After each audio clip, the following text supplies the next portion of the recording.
I'm going to start first with Jeff Younger. Jeff, you are pretty well known throughout Texas, through other places. You've been in the news again. That seems to be a habit with you. You're making the news. First with Save James, and more recently at the University of North Texas in Denton. That was quite an event, wasn't it? But first off, just give us a brief recap of your situation, and then what I also want to ask you is, because the first topic of questions is, how did we get here? How did we get to where we are today? And I look at the writings of Marx and Engels, and I think that they're very influential. I didn't know if you had any comments about that, but I just want to hear your thoughts regarding your situation and how we got to where we are today. I can't see my sons right now. I haven't seen my sons since July 31st. What happened was the corrupt Dallas County courts, leftist judges there, put a gag order on me because this man here asked me to come to the Texas Senate and testify, and I was an effective speaker and I was an effective lobbyer, and they wanted to shut me down. So these liberal judges put a gag order on me, which interestingly doesn't even prevent me from talking about my case. What prevents me from doing is talking about various political topics around the transgender issue. It even gives me a permanent lifetime ban from all newspaper interviews, all social media interviews. I'm not allowed to make a blog post on my own website. It's a lifetime ban. So it's clearly unconstitutional. So I've told the judge 3 times in court that I don't follow illegal orders and mandates from the government.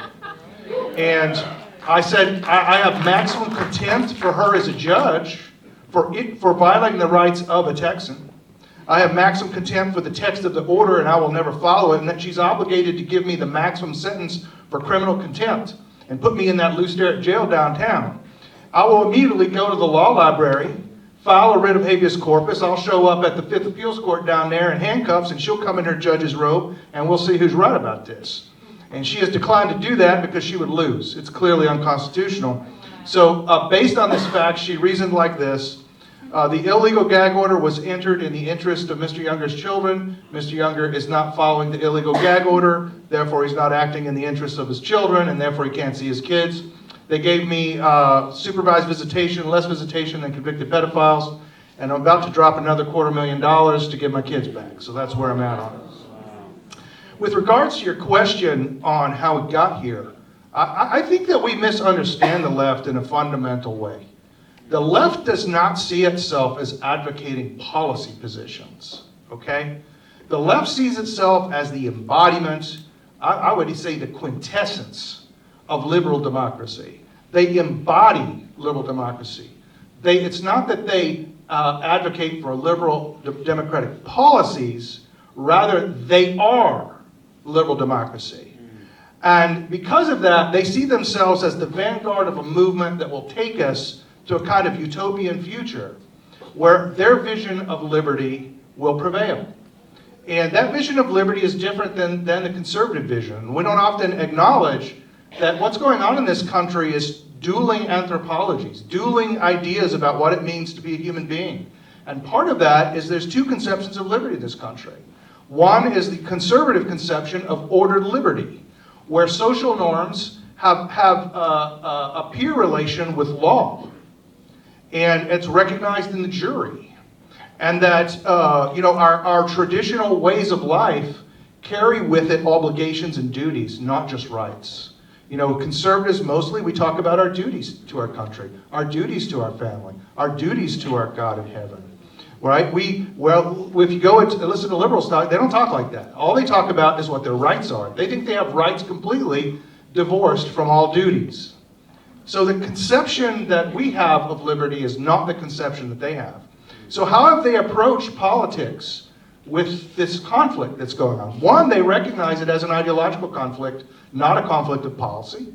Secondly, they have weaponized psychological techniques against us. And in the early part of the 20th century, they developed mechanisms to use conservative dispositions against us in politics. So let me give you an example.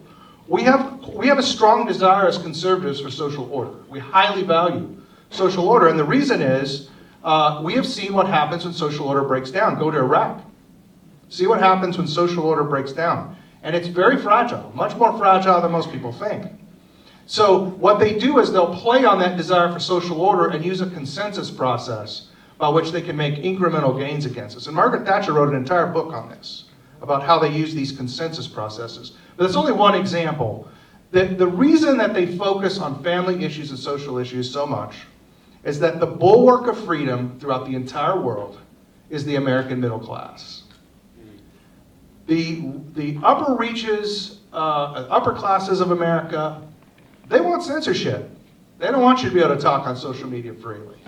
They're not interested in economic freedom, right? The lower classes are on welfare. And they want whatever the upper classes do because that's where they get their money from. And they'll do whatever the government tells them. Do you know that there's no country in the world where you have freedom of speech guaranteed to you other than the United States? I don't think most people realize that. You don't have freedom of speech in Canada. They think it's an outright evil to give people freedom of speech. You go to jail in places like France for unpopular political opinions. You go to jail in the UK for unpopular political opinions that you merely express on social media.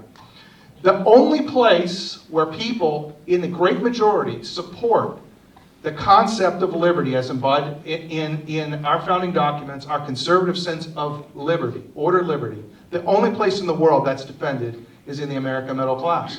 And they have to destroy it. And the only way they can destroy it is by destroying the family.